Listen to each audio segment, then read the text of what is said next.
Hacaaluu hundeessaa wallisaa qofaa miti. Hacaaluu hundeessaa goota gamna namaati. Hacaaluu hundeessaa na biratti qaaliidha. Hacaaluu hundeessaa anaaf qaaliidha. Afaan isaatiin dubbatee ani Oromoodhaaf qaaliidha jedhe. Ee dhugaa Hacaaluu ati Oromoodhaaf qaalii ati anaaf qaalii ati.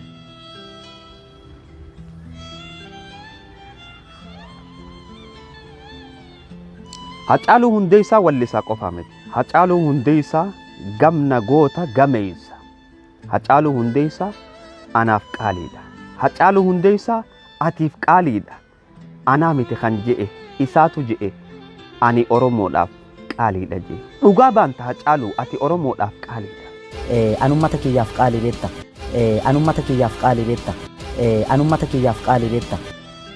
Arrallee qaaliidha. Hortee tiyyataniin horuu.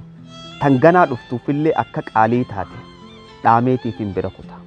Isinis hortee teessan ta dhuftuuf dhaamuu hin dagatinaa. Hacaaluu hundeessaa Oromoodhaaf qaalii. Hacaaluu hundeessaa hunda Oromoo kutaa kudha kannaniif qaaliidha. Oromoon kutaan hin qooddu. Jaalalti isaa kutaa hunda marsiteeti walitti qabatte. Islaamaa fi kiristaana waaqeffataa hundaatu isa jaalate. Hacaaluun seenaan isaa bara baraan yaadatamti. Ani Hamzaa Shee Jaabir. Akka Hamzaa Shee Jaabiritti Hacaaluu anaaf naaf goota. Maaliif Hamzaan gabbaraawa jechuudhaaf? Maaliif Hamzaan gabra ja'ama? Maaliif Hamzaan tuffatama? Maaliif Hamzaan ergannoo namaa taha yaada ju'u osoo of keessaa qabu addunyaa tanarraa kute? Garuu wanni takkataniin yaada qalbii tiyyee keessatti fadhuu ture. Yeroo Hacaaluu hundeessaa sheekanii fi culamaa'otaa wajji wal qunname way silaa Hacaaluu hundeessaa gama amantii islaamaa naa dhufe jechaatiin yaadaa ture. Garuu tana rabbiitu namaa kanna haa taatu Hacaaluu hundeessaa osoo amantii irratti du'e islaamummaa irratti naa du'e akka Hamzaa Shee Jaabiritti jaalalaan isaa qabu wajjin salaata hunda keessatti du'aa hin godhaaf. Hacaaluu hundeessaa dhiira. Hacaaluu hundeessaa goota. Hacaaluu hundeessaa jeyna. Hacaaluu hundeessaa gamna.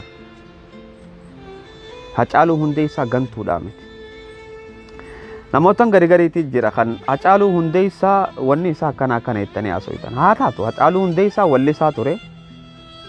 Walleen inni wallisu irra guddaan isii waan gartee Oromoon durii fi ta'ammaatilleen waan walliftuu haala gartee geerarsaatii walii dabarsuu turte. Aadaa Oromoo keessa jirti wanni san.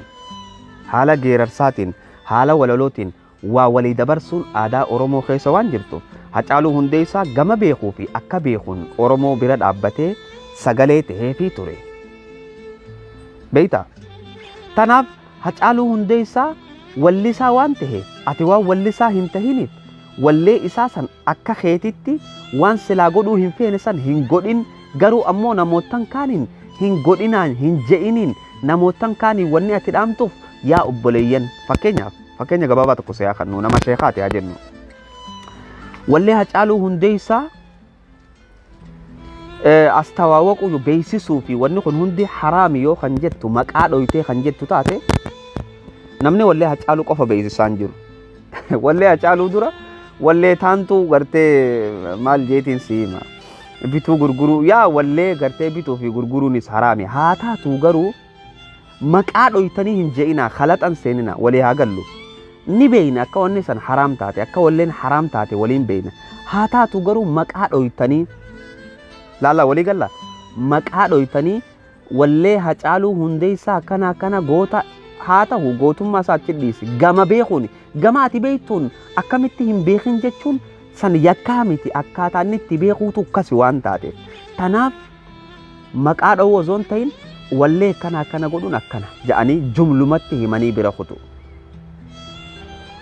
Nama gartee waan inni dalage irra guddaa takka silaa har'aan tana dhugaa rabbii walii himna. Silaa har'aan tana Hacaaluun gartee lubbuudhaan jiraatee osoo taatee Hacaaluun lubbuudhaan jiraatee waan namootan garii kan ja'an kana dhagahe lakkaa ummanni kun jibbansa haga kananaaf qaba yaada ji'uutu isatti dhaga'ama.